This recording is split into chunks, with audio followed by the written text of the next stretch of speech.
Pittsburgh Pro is just around the corner. A few weeks to go, but what is really interesting is that Darek Lunsford has just announced, well, kind of hinted, but I mean, let's say announced. Is Darek Lunsford doing Pittsburgh Pro?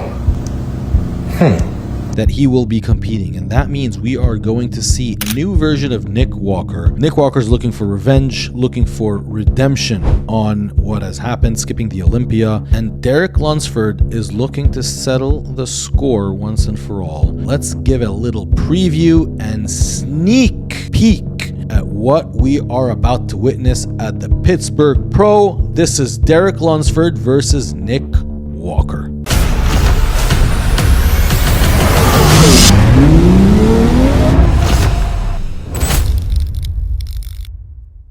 All right, guys, you know the drill. We're going to go pose by pose. We're going to get right into it. Darek Lunsford versus Nick Walker. Let's start with the front double bicep. Darek's waist beating Nick Walker. That is a very obvious shot right there. The flaring of Darek's lat definitely beats Nick Walker's, V-taper. The legs, I would say they're pretty similar. Nick Walker does have better legs, but the flow overall, I think both of them suffer from the same problem, which is a long torso and short legs. It always kind of throws the physique off just a little bit. Like if you look at Hadi Choopan's front double bicep, you're going to notice that his legs are a little bit longer than his torso, maybe even just equally as long. But when you look at Darek and Nick, you can actually kind of feel with their heads, that the torso does look a little bit longer. So they kind of have that same shape, but in terms of aesthetics, I would give this pose to Darek just because of the better V-taper, the smaller waist. Lats look more flared. Nick Walker's got him on arms, but I don't think that really counts in this pose. Side chest. Now, both of them are extremely dominant in this pose. It is almost very difficult to compare. You can see from the side, I think Darek's legs look a little bit bigger. Upper body, it's so close, but I would be more inclined to Darek's side chest. It kind of reminds me of Kevin Lavrone's side chest. You can see a little bit of the resemblance. I generally prefer the side chest when it's kind of lifted up and pulled back, as opposed to kind of sitting down on it the way Nick Walker is doing it, where he kind of drops his shoulder. I like it when the shoulder is up, gives it that flare, gives it more of that wow factor. I would give this pose to Darek Lunsford as well. From the back, again, this is like very, very tough. Darek Lunsford, I think, now has probably one of, if not the best back in the IFBB Pro League. It's very hard to find anyone with that kind of density. But when you put him side by side by Nick Walker, I think it's because we haven't seen Nick Walker for a couple of years at the Olympia, but Nick Walker's strong pose was his back double bicep. This is where he really got points in all the scores and judging.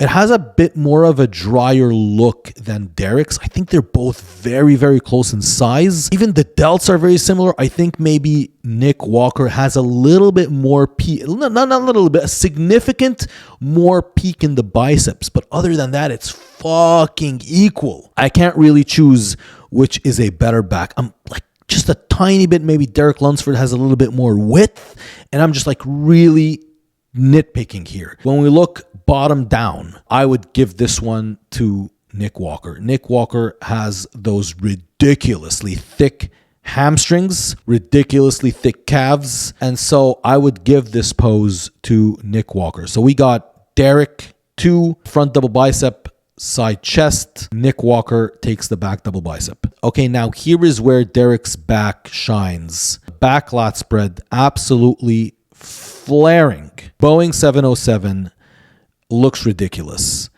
Better V-taper. Again, Nick Walker with the better legs on the bottom half, but Darek Lunsford's back is just that much better in the back lat spread.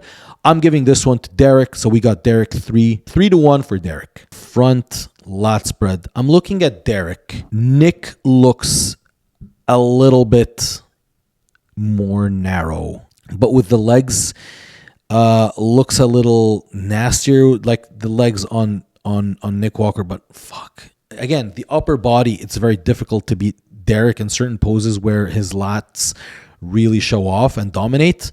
I would give this pose to Darek Lunsford. And I mean, that's it. Like, the rest of the poses don't really matter because at this point, Darek would have the majority of the poses. We got a side tricep. Again, that pose I think goes to Darek. Just looks better with the abs. They're both okay, but I would still give it to Darek. Just has a more aesthetic look. But again, guys, this is a preview. This is not what is actually going to happen. But again, it is super exciting. And you know, it's kind of hard to get excited for shows. Arnold Classic was amazing. Felt like the second Olympia. Darek Lunsford winning was such a surprise. And I love the fact that the IFBB doesn't really tie the fact that he's a Mr. Olympia, so he has to beat everyone else. Everything is up for grabs. Everything can happen. And I'm very curious to see how Nick Walker is going to look in the coming weeks, dialing into the Pittsburgh Pro. It's just around the corner, a couple of months away, or even less than that.